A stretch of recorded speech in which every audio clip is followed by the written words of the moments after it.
జయ శ్రీమన్నారాయణ. ఇవాళ పబ్బియ్యం వేస్తున్నా చూడండి.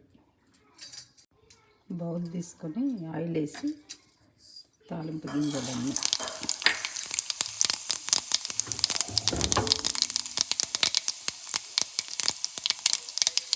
పబ్బియ్యానికి దానికి క్యారెట్, ఆలుగడ్డ, పచ్చిమిర్చి, ఉల్లిపువ్వు, ఉల్లాకు, పాలకూర, అల్లం వెల్లిపాయ, పాలకూర, పబ్బియ్యం, బియ్యము, శనగపప్పు.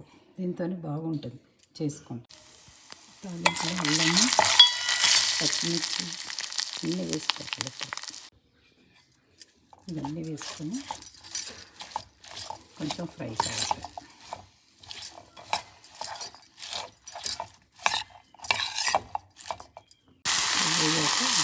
బియ్యం ఇది పోసుకోవాలి.